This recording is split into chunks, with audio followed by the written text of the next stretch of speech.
Through a Scottish Prism, the programme that is unapologetically pro-Scottish independence and anti-Westminster rule. Everything we say here is viewed through a Scottish Prism. Brought to you by Barhead Boy. And welcome back to Through a Scottish Prism, folks. It's nice to have you with us.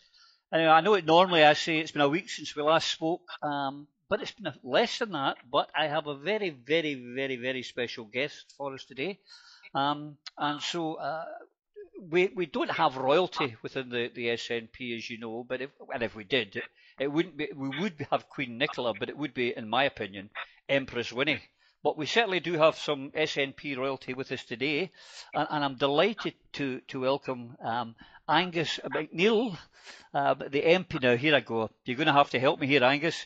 MP for... The Hilling in year. Yeah, just what I was about to say. For the last 13 years. And you've been, you're one of our most famous and well-kent faces down there. You were the first man when you arrived. You were the man that, Angus was the man that started the old Cash for Honours and got Tony Blair on the back foot, for which we're all eternally grateful. And at present, I believe you're the chair of the International Trades Committee in the House of Commons, Angus. Is that right?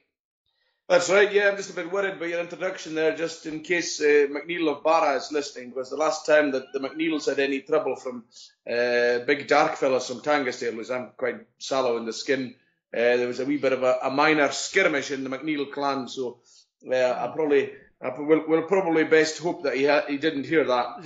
Yeah, I've been in, as he said, 13 years, and in March 2006, Cash for Honours got going, which probably stymied the Labour cash flow prior to the 2007 Scottish election, which we won by one seat. So it might have been politically significant over and above its original aim of being constitutionally significant and trying to change what the House of Lords were up to and the way that people find their way in there, which is probably... Yeah, but it probably also put a target in your back, on your front, on your head. That always makes politics more interesting. I think it was John McTiernan that quietly said to some SNP once that I should understand politics as a total contact sport, as was a new MP. But that's the way it goes. Time moves on, and we've got bigger fish to fry in the future. Politics is all about the future, and I think we've got quite a future looking forward at the moment, looking for our second independence referendum. It's getting. I'm sure of hundreds of thousands of people in Scotland, extend my heartfelt thanks to you and to all your colleagues here in the party in Westminster. I've been in and out the party for a long, long time, and I never had the desire, because I don't know how you guys keep your cool. I would be vaulting across the one. I don't have the intellect for it, but I would be vaulting across the chamber and grabbing those Tories by the throat. I don't know how you guys manage it. Well, I much prefer winding them up from our own side. You know, some of the things that come out with are real double-edged swords. You know, they're wanting to take back control. They're wanting power. They don't want people in Brussels telling them what to do.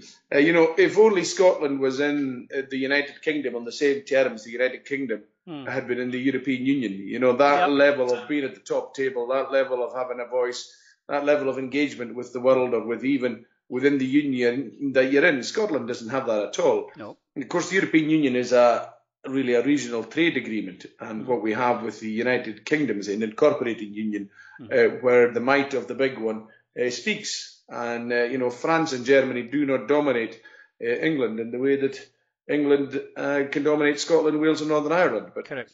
That is the way those unions are, and people should realise that. Now, I do get frustrated when people confuse being in the European Union with being in the United Kingdom. Finland are not the same as Scotland, and being an independent member of a regional trade agreement like the European Union is far different to being in the United Kingdom. Finland's happy to be in the EU, but I'm sure Finland wouldn't want to be in a union on the terms that Scotland finds itself in the United Kingdom. No, I get a lot on social media where you get a lot of, why would you leave the British Union to go into the European Union? I just make it more simple. Go back to, it was 140, never mind 280 characters. But the difference is that in the European Union there's 27 countries, all with a veto and a vote. In the UK we have 4 countries, only one's got a veto and outvotes the other 3 every time. And that's, that's the difference. Absolutely. I think that's actually very well put. And that is the difference, and it is frustrating when people confuse the two. But, it's a European situation at the moment that's given us a big opportunity, so we have to be ready to take that opportunity, because an opportunity is not an opportunity unless you take the opportunity. Correct. And there is, I mean, that brings me on to some of the things that are happening today with the Labour Party conference and the the conflicting, we had one earlier in the week. We had Jeremy Corbyn saying that he wouldn't rule it out. He might condescend to give it to us, which infuriated a lot of us anyway. He was give us anything. And then we have Richard Leonard trying to put into statute in the next manifesto that no matter the mandate, no matter what the Scottish people say in their parliament, they will never give us a referendum. Give. And I think it's one of the reasons why I and so many other people in Scotland are wanting out of the United Kingdom. That arrogance. Well, it's what I've been calling in the last few hours Labour policy roulette. You see it on the European Union, that possibility on a referendum, which is varying between no referendum, which is varying between the people's referendum of deal or no deal, or even varying between an in-out deal or no deal. So Labour policy roulette seems to change it early and daily, and certainly across the personnel, and you never know where the wheel might stop. Jeremy Corbyn talking about a Scottish independence referendum, but he decided at the time, is just a constant spin of Labour roulette. And I think Scotland's played that game long enough. It's played it long enough since it was Edward Heath's declaration of Perth. It's time to take matters into our own hands and decide these things like normal countries do. I'm forever saying where Ireland is at the moment. I mean, if we look back 100 years ago to before the United Kingdom broke up into the United Kingdom of Great Britain and Northern Ireland and into the Republic, or the Free State of Ireland as it was at the time, Ireland was the poorest part of the United Kingdom then. And then Ireland, part of it became independent. 26 of the 32 counties, the 6 counties that held most of the industry, stayed in the United Kingdom. And the poorest 26 counties became independent. Mm-hmm. And you come back almost 100 years later and you find out that Ireland has now got a GDP per head higher than the United Kingdom. How did that happen? Well, it wasn't to do with natural resources. It wasn't to do with a whole plethora of things. It's to do with being able to choose your policies for you at the time you want to choose them. And unless and until Scotland makes that choice, we're at the moment dining out like Wales did on its coalfields. We're dining out on maybe natural resources that we have, but we can certainly expect that when they go, we'll be slipping further. So we have to find ourselves in a place where policies will matter. Incidentally, for Wales, although they find themselves in this parlous situation, they too could get out of it, but unfortunately they don't have the confidence to do it, and that's why they're going to remain as they are, languishing bottom of the table in the British Isles. I think they maybe vie with Northern Ireland for that one, but again, that does not just illustrate the ability and the difference of being able to make your own decisions. I mean, I was just to expand this a little bit further, or to go on a little. I was on a train recently with some unionist politicians who were moaning that the Republic of Ireland could easily get fishermen from outside the European Economic Area to work in fishing boats, and boats were tied up in Northern Ireland because the London government wouldn't allow fishermen to go and work in Northern Ireland. I mean, they were making the case themselves for making your own decisions, but of course when you're wrapped up in politics of 300 years ago, it's very hard to decide that you actually need to have powers to do what's good for this week and next week when you're lost with 300 years of nonsense. It's the arrogance. I mean, that recent, I've forgotten her name now, the new Northern Ireland secretary, the Tory girl, who come back to announce to us all that as if we didn't know that the nationalists would never vote for a unionist party, and the unionists would never vote for a nationalist party in Northern Ireland, and she said it as if it was a big secret. And she had just discovered it, and she's the woman in charge of Northern Ireland. It is absolutely arrogance of them, and it's the rock in which their Brexit is going to flounder. I'm now wondering, Angus, I don't know who's going to go first, Ireland or Scotland. From what I can see with opinion polls, I mean, even a lot of the unionists are now thinking that a united Ireland is probably more acceptable than a Brexit Britain. Well, I mean, I think on the Karen Bradley issue in Northern Ireland, if she didn't know about Northern Ireland, I mean, I don't think anyone in Northern Ireland should be complaining, because if you outsource your governance to another country, you can't expect them to know very much about it. I mean, if somebody arrives from wherever, don't be surprised if you're not their first priority. And Karen Bradley's come over the water and done what she's trying to do, and we've got many criticisms of her there for that, the way she's doing it.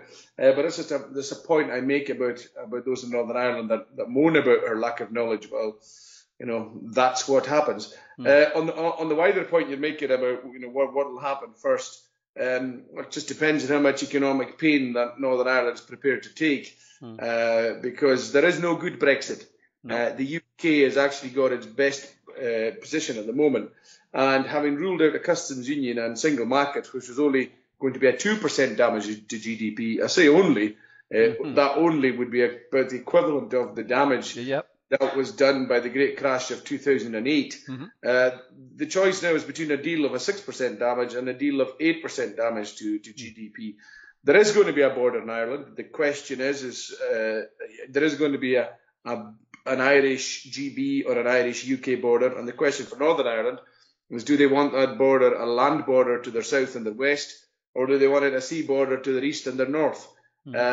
It's easier for them to deal with a sea border and to process that, but they're right, and then a greater volume of trade goes that way in Ireland. So ultimately, it's going to probably come down, as so many things do in Ireland or in Northern Ireland, to be a matter of whatever bias you seem to have for either placing your border at the sea or at the land, and we know where that bias stems from, and let's just leave them to it. It's nothing much to do with us, I'm afraid, but I think they've got to be aware of the choices and what those choices mean. One is volume of trade, definitely. Incidentally, the land border affects small, medium companies more, and the sea border, which is one of easier to process, will affect the bigger companies more. So there are choices to be made there, and it'd be nice if the choices were made on the basis of the choices themselves, rather than the basis of sort of cultural or political bias of centuries old.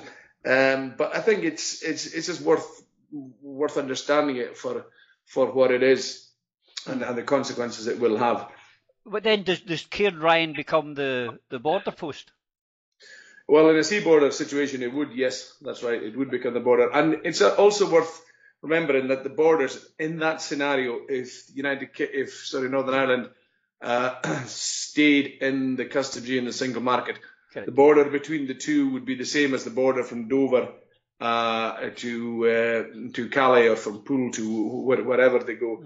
And the bigger issue for me then becomes, shellfish lorries go from the Hebrides, and if they get snarled up in the border issues on the English Channel, and I can't do their weekly rotations, that's going to start impacting my constituency. So while I'm probably the furthest away you can get from the UK's borders with the European Union, the impacts will bounce back here pretty quickly if there's no deal. And even if there is a deal after about 2020, assuming the meantime transition as much as it is at the moment.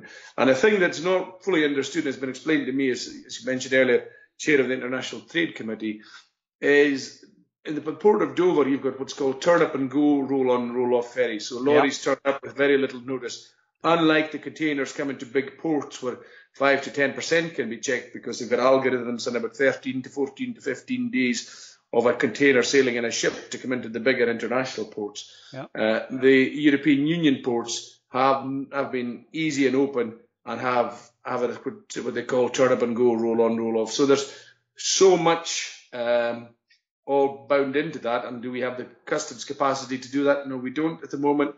So if we find ourselves out with no deal as a UK in 6 months' time, things will be difficult. Yeah, but let me just ask you this. If there's a no deal, so there's no border at all between ourselves and Northern Ireland, and there'll be no border, and I take it the UK will not impose a border and think they've got away with it in the island of Ireland. So we know that the little Englanders, immigration is one of the big factors for them. So what's to stop 500 Bulgarians, 500 Romanians and 500 Poles flying to Dublin, walking across the border, getting the ferry across and bump onto the mainland if there's a no-deal Brexit? Well, probably much the same as to stopping them at the moment, and that which actually they don't really want to come. We're finding the difficult. We're finding difficulties. We've got Tory MPs pleading with the Tory government to allow fruit pickers to come in. Yeah. But just on the earlier point there, the UK cannot unilaterally ignore one of its borders. If it does, there are so many World Trade Organizations, WTO knock-ons there. They would then have to give most favoured nation status to everybody else, which if you're not policing any border for one, you've got to do that for all. And that is devastation for farming, for ceramics, for a number of other areas. And then if you have that sort of border where you're open, you're letting everything come in, the European Union will immediately impose a border for sanitary and phytosanitary veterinary reasons, really, as well as for product standards and as well as for everything else.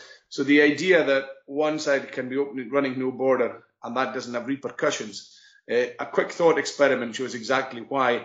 If everything then can easily come in from any country into the United Kingdom, doing whatever damage to the internal economy, and then the danger of re-exporting, as the European Union will see it, they have to maintain their borders as they have with all other countries. And that's, I think, a problem with the little Englanders, is they think that this is the European Union being vindictive. It's not. It is just the way things are across the world. And one of the things that regional trade agreements, such as the European Union, did was lowering that stuff. This is us going the opposite direction. And incidentally, Roddy, there's just another little fact that's quite interesting. Of the world's 193 countries are at the United Nations. According to the House of Commons Library, there's only 5 not in a regional trade agreement, like ASEAN, like NAFTA, like the European Union, like Mercosur, like all those other ones. And the 5 countries that are not in a regional trade agreement are East Timor, Somalia, South Sudan, Mauritania, and a place called Sao Tome and Principe in the Gulf of Guinea. So we're talking 5 very small countries, and the UK is about to join these and go out amongst the world, it thinks, to make deals elsewhere. And given the GDP they're losing from the European Union, they're going to have to make one heck of a lot of deals, given that the deal they expect to make with the United States of America, which would only be a 0.2% gain in UK GDP. Remember earlier I said the loss is between 6 and 8% loss, depending if it's a deal or no deal with the European Union to GDP. So that's a 30th or a 40th the gain with the United States will be versus the loss with the European Union will be. In short, you're going to have to find 30 or 40 United States of America to make trade deals with. Now, the United States of America is about 300 million people. You're going to have to make trade deals with about, I can't remember what the 30 to 40 times the world's GDP. Sorry, the GDP one's a more instructive one than the population. But you need to make trade deals with 30 to 40 times a quarter of the world's GDP, which is what America is. That means you need 7 to 8 to 12 planets like the world at the moment to make trade deals with, to make up for the loss that you've just had in the deal or no deal scenario with the European Union, either of which are bad. So the numbers actually don't stack up for the Brexiteers at all. I might have gone on a wee bit there. No. If you want any clarification, come back to me. But if any of the listeners do it, I'm sure we will. But no, this is the kind of facts that we need. But the thing, just let's go into practicalities. Let's say they say, right, we're going to have a border. We're going to close the border on Ireland. During the Troubles, we had 20,000 soldiers and we couldn't close the border. How the heck are they going to close the border? Or is Theresa May or Jacob Rees-Mogg going to go up and say, I'm going to build a wall and Ireland is going to pay for it? I mean, I don't know. How would they close the border? Well, I think the issue they would have would be borders on main roads. So what they would start doing is snarling up trade. So rather than cross the lorries in the blink, rather than lorries cross the border in the blink of an eye, lorries would be the sort of queuing back to Stranraer. Sweden, yeah, there'd be the Sweden-Norway scenario, which is could be 15 minutes plus. It can be Turkey, which could be a lot more. Remember, Sweden and Norway are both in the single market, and they're 15 minutes. Customs union borders are slower still, which is what Labour want. But outside a single market and a customs union, you're going to have a slower border still. So what they will just have to do is build a lot of car parks in the green and pleasant lands of Ireland. So it'll be 40 shades of green and quite a lot of grey, perhaps. Well, I've got 2 great business ideas if you fancy getting out of Parliament. I was thinking about building Portaloos, which you could be selling there for these big car parks. And I was also going to start up a wee smuggling business, because I think smuggling will become absolutely the prime industry in Ireland with all this nonsense. They might be watching the main roads, but they wouldn't be watching the side roads, and we could be doing all sorts of smuggling. Yeah, but I think even the smuggling is going to be small beer to the actual damage that they're going to be doing economically, and certainly the damage they're going to be doing politically, and hopefully not to the peace thing. But there's that real risk, and that it's sometimes people talk about a hard Brexit or a blind Brexit. This is, when it comes to this stuff in Ireland, it looks like an irresponsible Brexit, really, and it's a Brexit that, because they're so wedded to the fantasies of sort of the times of the Opium Wars, or whenever the British Empire got on its feet, when they could tell both sides by the aid of a gunboat what the terms of trade were. I think they imagined they're going to get themselves back to that sort of scenario. It was quite interesting when Theresa May went to India. Was it this time last year or maybe longer? And the Indians said they wanted migrants or more student numbers. And, some Brexiteers were saying it was unfair. They wanted to sort of primitively exchange goods. But trade is more nuanced and more sophisticated nowadays. And the other side gets to say what it wants. Correct. Well, you were talking earlier about Ireland. India's another classic example. When we went in there and stole it, with the empire, it was a big trading nation and a very wealthy nation. By the time we left in 1947, it was one of the poorest nations on the planet. It's now up there in sixth position in the GDP, just one behind the UK, and about to overtake the UK as one of the wealthiest countries now. Ireland, India, what have they got rid of that makes them suddenly wealthier? That would be London interference, I think, is the answer to that question. I mean, I think with both, obviously, there are differences with GDP per capita, but what they can do are make decisions for themselves, and probably the hiatus that India had in its development is probably they're leapfrogging that now. Interestingly, I met some Indian politicians, by the way, who were winding me up as a Scotsman after 2014 that we never took our independence. They just thought it was incredible. They would never do it publicly, of course, but, the countries of Canada, New Zealand, Australia are just scratching their heads, basically India too, obviously, scratching their heads as to why we didn't. And I think, with Brexit now, if people aren't seeing, and incidentally, of course, had we won our independence in 2014, you wouldn't have had Brexit. Brexit wouldn't have happened. They just wouldn't have had the time for it. You would be now moving to a European Union of 29 equal states in one of the best trade blocs in the world, rather than an EU 27. So both the EU have lost, and very definitely the constituent parts of the United Kingdom have lost even more through Scottish independence failing. Now, nobody, neither the EU or the UK, would argue that Irish independence was a bad thing. There's no politician, seriously, in either of these blocs would argue that. So when it does happen, and when Scottish independence would have happened, they would all have accepted it and moved on and worked with it just as they worked with Ireland. And that is one of the frustrations, or even all the Baltic states and all the rest of them. So that's one of the frustrations of the last 4 years, is that wrong choice, as I would call it, that was made. Absolutely. But of course, it was made on the basis of people being told things that weren't true, such as protect your place in the European Union by voting no. Well, we saw that to be a lie. Full federalism within 2 years. Well, very good, according to Gordon Brown, or even David Cameron's week before, or 8 days before, in the Channel 4 News, when he said, if Scotland votes to stay in the Union, all forms of devolution are there and all are possible. Yet when it came to us on the Scotland bill, none of our amendments were accepted. Oh, I know. I watched it with horror and anger, and it's made me even more determined. But what worries me, Angus, is that the political anoraks like me, you, and lots of people that we know, we can see the danger that's coming, but 95% of the British population, never mind just Scotland, are totally oblivious, because our fourth estate are not doing their job properly by informing the people of the things that you've just discussed today and said about trade, about job losses, about GDP. I mean, if you put on the BBC, which I rarely do, you would think that everything's hunky-dory back in Blighty. Well, I think, I tried to mention one morning on Radio Scotland with Gary Robertson, but he was more interested in whether I spoke to Russia Today or not, which I do, and will speak to any media, basically. But That's why you're here, mate. I pointed out, that the no deal or no deal, the 6% damage or the 8% damage to GDP, how bad it was. Now the media are going on that they're running the government line or the semi-government line that we're needing to get ourselves a deal, and a deal is required and no deal is bad. The thing the media aren't communicating to people is that a deal is bad too. So a lot of people are thinking as long as we get a deal, we're fine.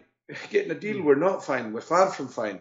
Not as bad as no deal, obviously, which shows the idiocy of what Theresa May was saying in the beginning, that no deal is bad. No deal is better than a bad deal. That's just crazy, because you wouldn't negotiate yourself beyond no deal.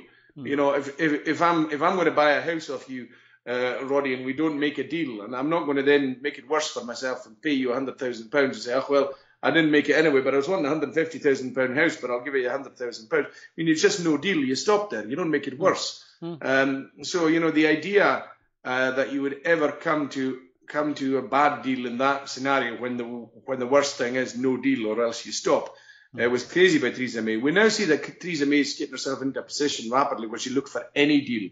And anything the European Union put in front of Theresa May, she's basically got to accept, because it isn't as bad as no deal. No deal is she is out in next March. And, the European Union has been mooted from some of the recess of the European Union. I don't know if they're the wind-up corner or just the bad soul corner, who sort of saying that give the UK a month of it and they'll be coming kicking and screaming back, wanting in.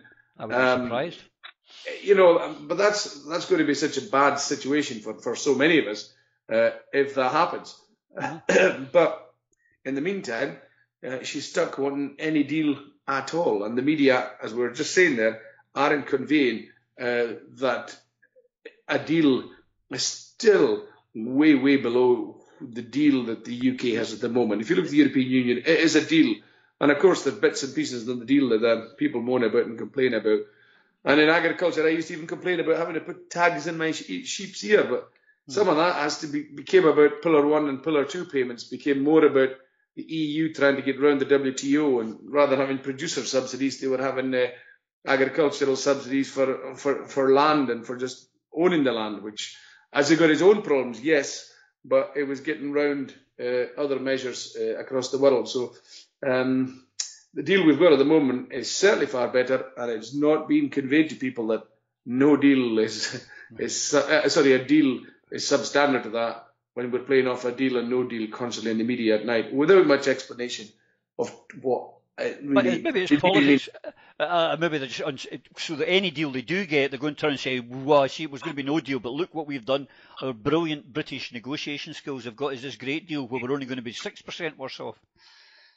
Yeah, and I think also the media in the UK, rather than deal with the issue, they prefer the personality politics. I mean, whether it's the personality politics in the Labour Party of what do people think of Corbyn, or is it a Blairite Corbynite, or is it the personality politics? Boris Johnson's done something to upset Theresa May. Our media, especially television media, is very interested in personalities, the soap opera of politics, if you like, rather than the numbers and the nuts and bolts. And when I sometimes use numbers, I get told you're using too many numbers. I think if you take it with the public, as I was doing earlier, the 0.2% is what an American trade deal will give you. The 6% is what a scenario, the talked about deal scenario with the European Union will lose you, and you need 30 times of those American type deals to find yourself there. So then you're needing 30 deals with a quarter of the world's GDP. So that's quickly see that after 4, you've done the world's GDP, which means you need another 26 deals with extraterrestrial places. And I think people can understand that. But bring it to simplicity, I think a lot of people in the UK are under this impression that they want to go out of the EU because that's the only place we trade, because they keep talking about all these new trade deals. But through the EU, we trade with America just now, with Canada, New Zealand. We're trading with all these countries on the terms that have been negotiated by the EU. So we come out and, I come from a commercial background in my life. And if you go in, it's just simple economics. If I'm standing there with 500 million customers and I say, I want to trade with your country, I've got 500 million customers you can talk to. What percentage can I get off your widgets, and what will you pay for my widgets? I'm now arriving with 62 million and say, I want the same deal. I want a better deal. Why would you give me a better deal? I mean, I think we've got, and there's a second point there. Incidentally, I think the States we're at WTO, but with their 40 trade deals covering 68 other countries, and there's an extra point to that. If we fall out of all those, as well as the European Union's 27 countries, we'll find ourselves with at least, he's quickly doing this, 90 odd countries of 95 countries of the 166 at the WTO, where we'll be trading with the WTO terms. And the WTO terms is the worst you can deal at. And I know some of the hard Brexiteers are quite seduced by that. But what that means is not just when we can drop our tariffs to zero in a sort of in the dream world of the Brexiteers, if we forget ceramics, we forget farming and everything else, and and we forget even the consequences that will cause for borders for the European Union. But that argument alone of trading at WTO means for everything we export, that other countries will be WTO their highest tariffs on us, which makes our current exporters will start paying, if it's a WTO terms, will find that their goods are tariffed at the highest possible going into 90 odd other countries at least. And find themselves in a less competitive situation as a result of the Brexiteer fantasy. So so many bits and pieces of knock-on here that when you hold one piece, you think you're going to change one piece, it has knock-ons elsewhere. That, I mean, why they ever managed to, well, we know Society of a Bus and Michael Gove saying we didn't need experts, but pretty soon vote Brexit in haste and rue the day is what it looks like. And remember, they weren't getting any independence. They already had all the independence they wanted.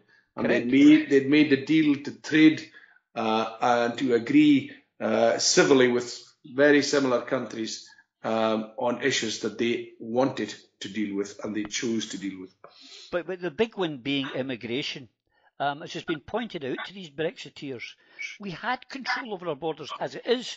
I mean, it was James O'Brien that pointed out, from who I think is very good on the LBC, pointed out to a caller, in Belgium, for example, you go there, you've got 3 months. In 3 months, if you don't have a job and enough funds to keep yourself, you're out. They'll send you back to the UK.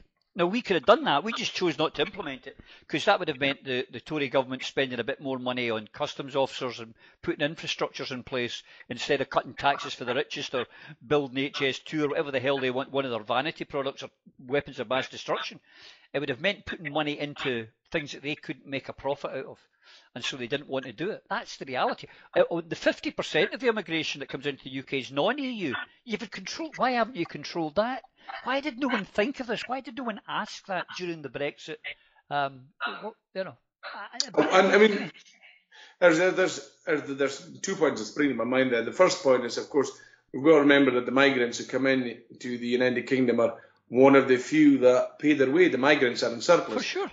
The United Kingdom itself has been in deficit and hasn't paid its own way, as the BBC in Scotland would call it, or as the Herald or the Scotsman would call it. They'd call it a black hole. The UK, of course, is in deficit, we should remember, and the only projected independent Scotland would have, if it had a projected deficit, it gets called a black hole. But the UK has had its own deficit black hole since 2001. The only people who have been paying their way in the UK have been the migrants. I think been something like 4 billion in surplus. So here we are, living over here and living off all the benefits that migrants come along and bring us, if you like. It turns that sort of quasi-racist argument on its head. The second point that I would make is, I think the fruit pickers prove it, and certainly the fishing boats that I have in the west of Scotland here are desperate. Can't even find the labour within the European Union or the European Economic Area. We're desperate for fine people to come in from Philippines and Ghana, who are basically happy to come here for 10 months of the year, work in fishing boats for a year or two, earn some money, go home, build houses. We can't get those in. I mean, I was at the Home Office, and the Home Office minister told me, well, Angus, it's either a manifesto commitment or the economy, on the other hand. And I said, well, it's pretty easy. You should be doing this for the economy and getting people in. Everybody's a winner in this. All over Scotland, we're scheming for labour to come in. My community wants him. The fishermen want him. My council wants it. Everybody wants it. Scottish government wants it. One person in London, even the Philippines ambassador wants it. The Philippine government wants it. The Philippine guys themselves want it. And I presume the same for Ghana. And just one person in London says no, and we can't. Yeah. So we have strange decisions made on migration that actually don't stack up either one way or the other when we think of the economic benefit they bring. And then when we find ourselves pretty soon with migrants going the other direction and people complaining the Polish government are how dare they attracting people back to Poland. Imagine. Well, I have my wife is Polish, so I'm all in favour of that. Good old Poland. But Scotland is very lucky that we've got Kirstine Hare there, who's going to sort out the immigration problem for the fruit farmers, and certainly in Angus, I believe, and she's taking up the cudgels. Well, I mean, I think when you have Tory MPs trying to convince the Tory Home Office all summer, and they've got reports on the go, we just see how utterly powerless they firstly are, and how utterly powerless Scotland is. Secondly, to have any impact when they're all mad about migration figures, and when they're all mad about getting headlines in the Daily Mail, regardless of the economic consequences. So one of the or the truth, not even the truth about it. I mean, one of the most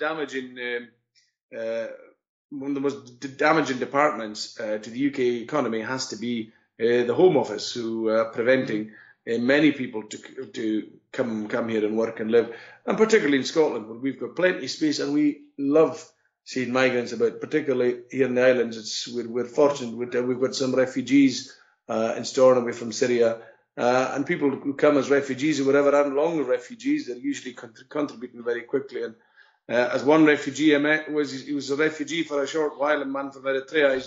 He's now a welder. Somebody I used as an example in my private members bill recently on refugee family reunion, which is currently going through the House of Commons. Well, it's funny. I mean, I'm an EU story. I mean, I think I was a widower. I've met a lovely lady from Poland. We now live in Spain, all because of the European Union and the ability to freedom of travel, freedom of movement. The fact is that since we got here, our income has dropped by 20-odd%, 25% because of the collapsing pound. I don't know if I'm going to have health cover soon, and I don't know if I'll be able to stay, and we might have to sell up and head back. Who knows? I mean, it's just terrible. You don't know what's going on. You might be saved as being the spouse of a European Union citizen or something at some point. But on your own as a UK person, the UK citizens have chosen to lose some of their rights across the world, in the particular part of the world that we call Europe. So, it's a tragedy. It's a tragedy. It's crazy in many ways, yeah. Of course, it's never seen that way. It's never seen, not presented to people as you will lose your rights if you move to whatever. But it's presented in a selfish way.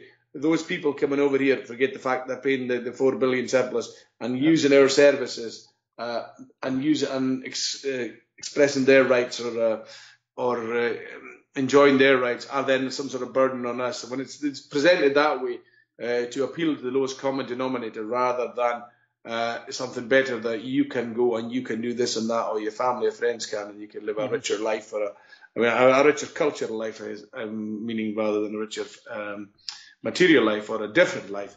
That wasn't the case that was presented. It was a mean-minded case that was presented, and you're an example of a generation that was able to enjoy the richer cultural life. Maybe those after you from the same background might not be able to. I mean, earlier on this week, my guest this week is a pal of mine who has his own transport business, and he's so worried. I mean, he's just built up. They're doing very well. They're doing nicely. Not millionaires, making a good living, doing well, living comfortably, a couple of holidays a year type life. But that sounds good. Yeah, he does. He does a lot of work with the airlines, and he's already worrying about, EasyJet's badged up for Austria, Ryanair already moving stuff out and into Lithuania. If this keeps going, he might end up and there's nothing he can do. There'll be same companies like him, but they'll all be chasing fewer and fewer contracts. So, and it has that ripple effect. It's not just his business, his workers. It's the women selling the rolls and sausage beside the garage, and the the guy that Yeah, supplies the road, absolutely. and it's going to be devastating. And that's what the worrying thing is. That, as I say, I believe that about 95% of the British population have no idea. At the moment, they're too busy watching X Factor, whatever the latest bloody thing on the television is, and getting dumbed down. And the reality is going to be, I worry about civil unrest. I genuinely do. I'm not advising it or saying it should happen, but I genuinely worry that when the penny drops with a lot of people, there's going to be an awful lot of angry people when they realise how duped they've been. Yeah, I mean, it's hard to know if I think that the guys will probably lose the most will be the middle classes, and it'll depend on how their anger comes out. I mean, I was listening to the Irish Chamber of Commerce equivalent, were in the House of Commons last week or the week before, tell us that there was Ireland was booming, and there's a global boom on the go. You wouldn't particularly know it in the UK that there's a global boom. For Ireland, for Iceland, the 2008 crash is history. Well, for us, the hangover was exacerbated by George Osborne's austerity, and now further by Brexit, when they've given up on his famous long-term economic plan. And there will be consequences, and all that, as you laid out so well there. It's just a tragedy that people's life chances are getting caught up amongst this, be it large or small, and the knock-ons, as you're absolutely right, from the airline business, from automotive, cars, whatever, will be, as those sectors have been laying out. Hello, I've lost you there. And said what Airbus said. Airbus have been saying this behind closed doors for a year and a half. They'd certainly told government ministers, but then it was played that Airbus were scaring or scaremongering. And the reason that they're doing this is to shut up other businesses and other companies. But having spoken to diplomats from countries who have invested heavily in the UK, let's say, as a springboard into the European Union, they are very nervous indeed as to what this might mean, especially the type of companies that have made investments in very heavy, solid things that are hard to move.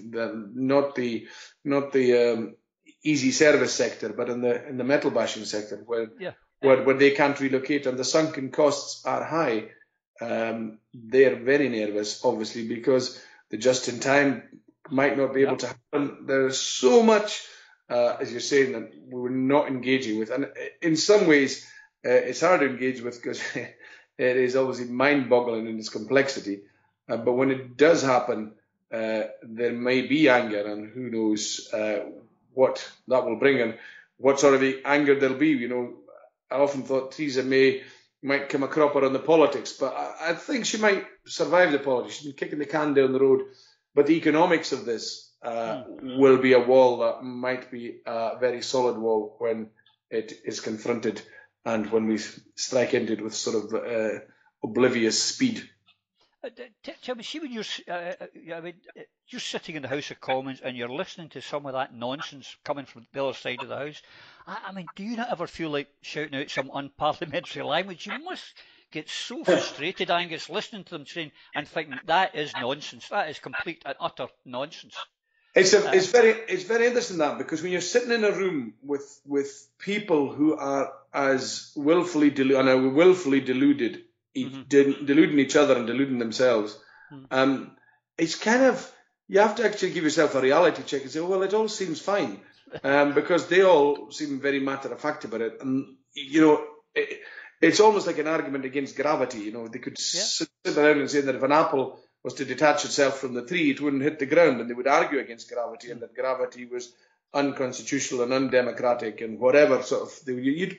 And you could be seduced by the argument. I think there's been psychological experiments where they've set a person up with 4 or 5 others, and they say, what colour's that? And it's clearly green, and the guy's going, it's yellow, and or 2 and 2 is 5, and eventually he starts agreeing with those round about him. There's some sort of psychological, I forget what it was called.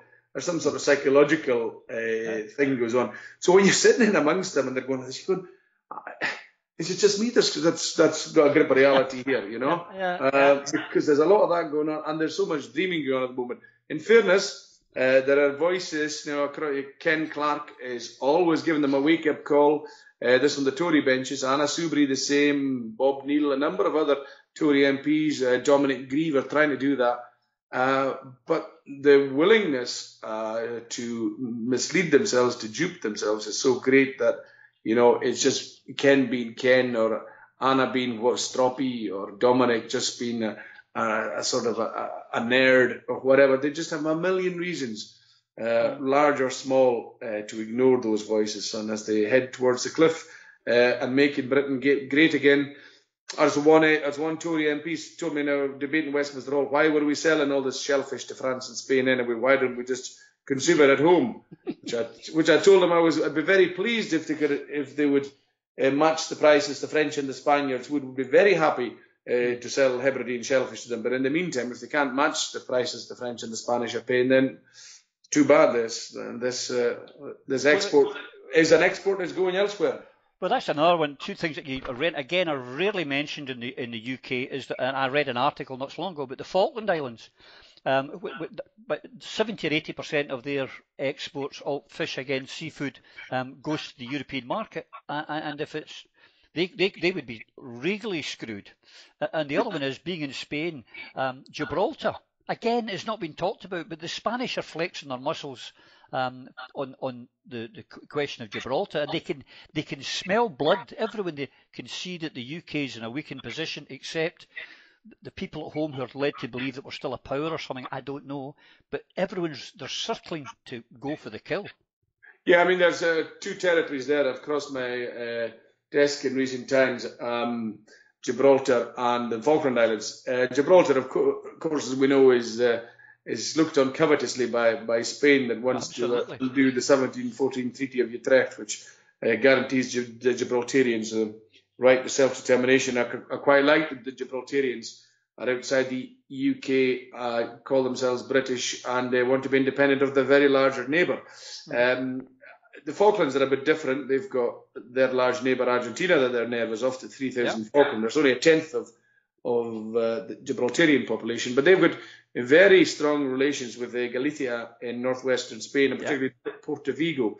And most of the Spanish calamari actually comes from the waters around the Falkland Islands, where Spain and or Galicia and Vigo have got tremendously strong business links with the Falkland Islands, and the Falklanders are very worried about the impact of 10 to 15% tariffs on calamari coming from the Falklands, and what damage that would do. And the UK government are not taking them on seriously. Of course, there's something that's little known, and something that they would probably be, for defence purposes, both Gibraltar and the Falklands be reluctant to do, and that would be to operate under Article 355 brackets 3 of the Lisbon Treaty, which makes the UK the sponsoring state for these territories, which then enables them to interact with the European Union.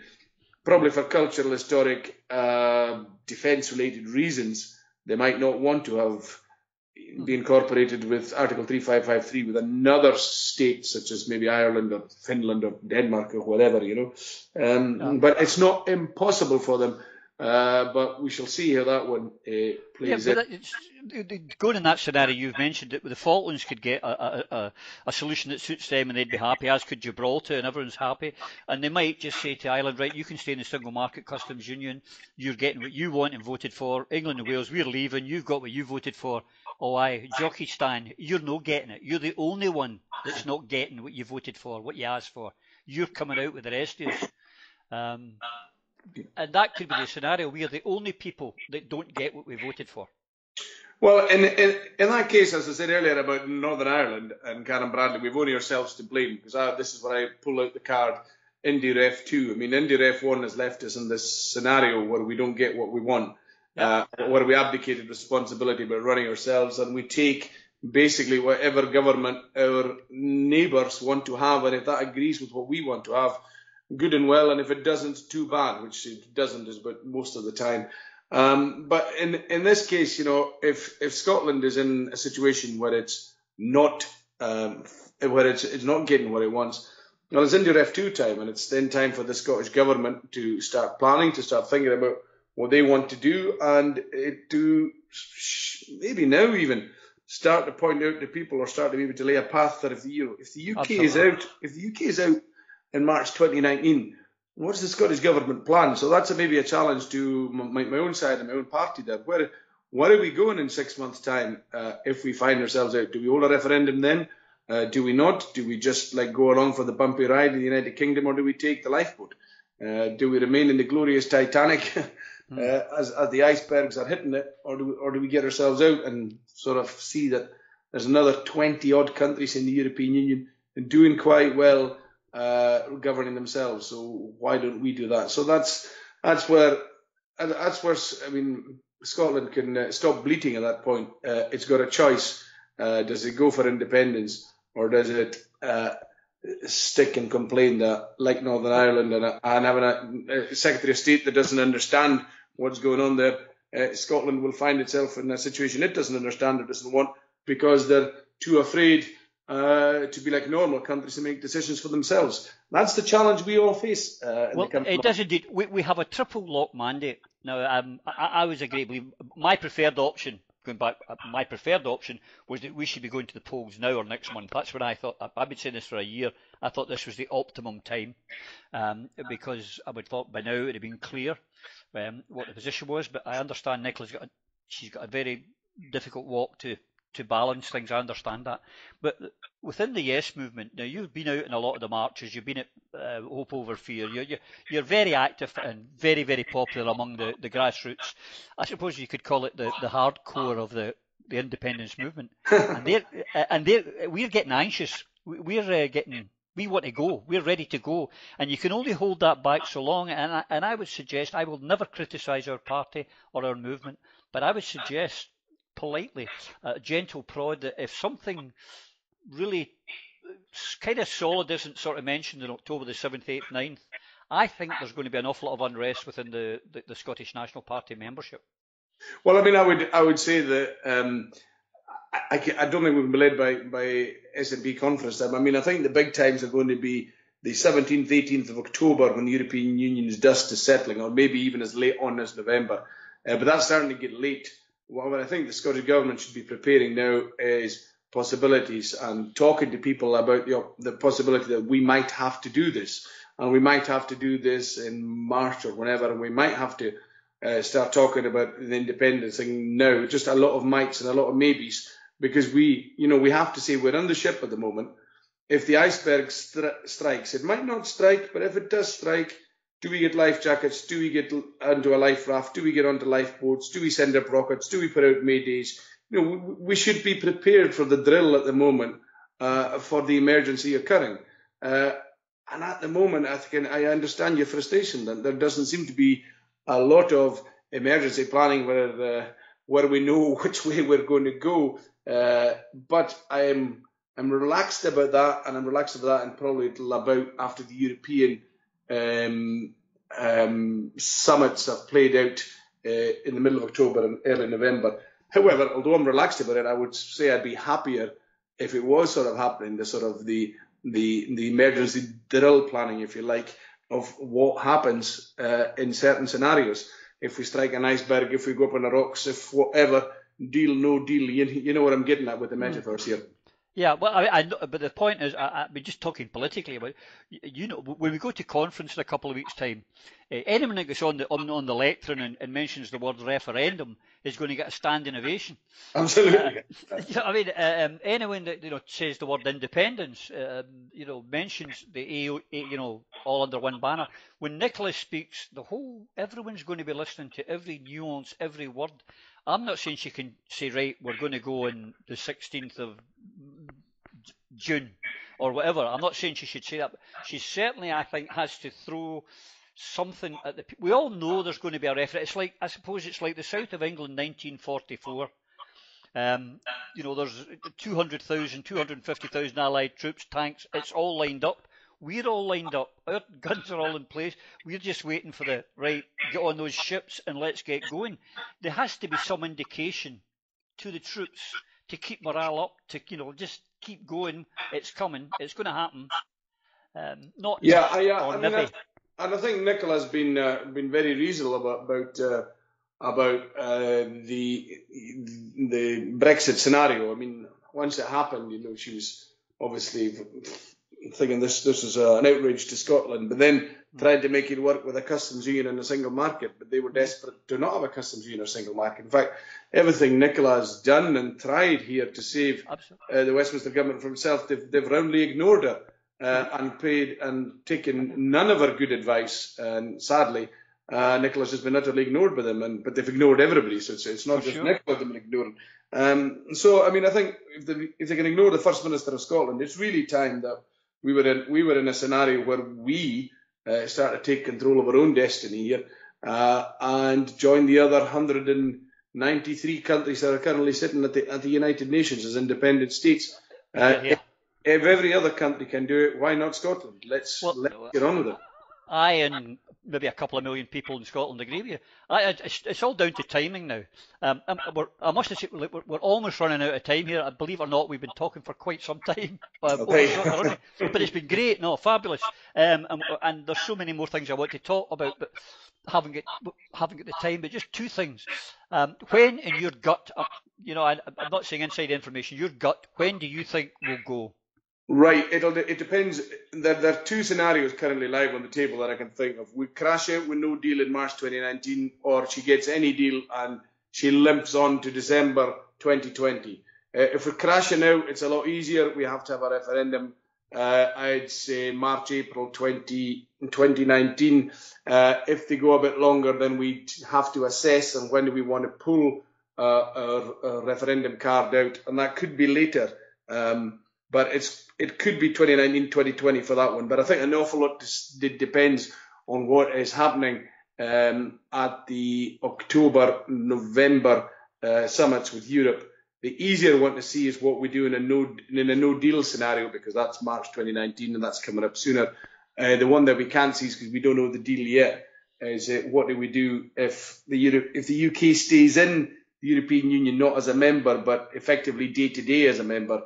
And borders and everything's unchanged till 2020. We then have to see, and we have to also see what reaction business and companies have to that, how that is playing out in wider society, in wider business society, in wider employment and economic society, before we can clearly see that decision. So that's why I'm kind of understanding of the SNP government's, Scottish government's reticence at that point, but I do think that the no deal planning is a lot easier to see and to get going at the moment. Well, I believe my personal opinion, if we're going, our biggest assets are people, our foot soldiers. It doesn't matter what time of the year for them, because they'll be in the television studios, in the newspaper rooms. That's how they're going to fight their campaign, their lies, their propaganda. So they don't care what the weather's like. They don't care if there's a beast from the east. So we have to deploy our troops during better weather. So the clocks have got to have gone back, at least, in my opinion. So I think earliest is June, and any time through to October of next year would be my preferred option, so that we can deploy our best asset. And last question, if I may. That's worth hearing. Thank you, Roddy. Yeah, carry on. Sorry. My last question. You're down there, and you're hearing more than we do. There's rumours going that she could possibly, Theresa May, Big Tessa, might call a general election so she can get rid of the DUP off her back, and so she doesn't have to worry about that border in the Irish Sea. She's not dependent on them. Are you getting a feeling that there could be a general election this year? Not particularly. In the main, no, but anything is possible, and the difficulty for them, though, any outcome is possible. So they're really also just a fortune. The one thing I would say is that if she was already irresponsible by holding one general election during the Article 50 period, when she triggered Article 50 on the 29th of March 2016, to then 2 to 3 weeks later opportunistically waste some of that negotiation time with a general election, taking it up to the middle of June 2017. It would compound that irresponsibility and that lack of concern for the good of people living in the UK to indulge herself in another general election. That doesn't mean they wouldn't do it, because we've got to remember that it was an anonymous Tory minister that said they either blow up the Tory party or they blow up the country. And we know full well that the Tories, despite wrapping themselves in the Union Jack or whatever, will certainly put the Tory party long before the UK, as is absolutely evident at the moment, despite what they profess and what they say in regards to their preferred political state. Incidentally, of course, the UK, I should have said earlier, is not even yet 100 years old. It dates to the point of December 1922, the 6th of December 1922, indeed, when the United Kingdom of Great Britain and Northern Ireland came into being after the formation of the Irish Free State. So we wonder if the Great Britain of England, Wales and Northern Ireland might be on the, United Kingdom of England, Wales and Northern Ireland might be the next iteration of that after Scottish independence. But whatever happens, we'll remain great friends with them all in Wales, England and Northern Ireland, and we'll happily trade wherever and buy with them, and we will get on just dandy-o as every other country has done, and we look forward to that day. I prefer the one thing of calling it Wangland, so you can see it's full of wangers. But actually, I think it's a better way for it. Anyway, I have no comment. I don't understand the word. Thank you, Roddy. It's been a pleasure, an absolute pleasure. Thank you so much for being on here. I can't thank you enough again, and hopefully we can get you back at some other time, and I'll hopefully see you on the tour, or maybe see you at conference, and I'll pop over and say hello if I get that opportunity. I look forward to that. Thank you very much for the opportunity. Thank you. And to you, the listeners, I've got to thank you. I hope you enjoyed that. As usual, if you've got any comments or anything you want to know, don't hesitate to let us know. In the meantime, till I speak to you again, you all take care now. Through a Scottish Prism, the programme that is unapologetically pro-Scottish independence and anti-Westminster rule. Everything we say here is viewed through a Scottish prism. Brought to you by Barhead Boy.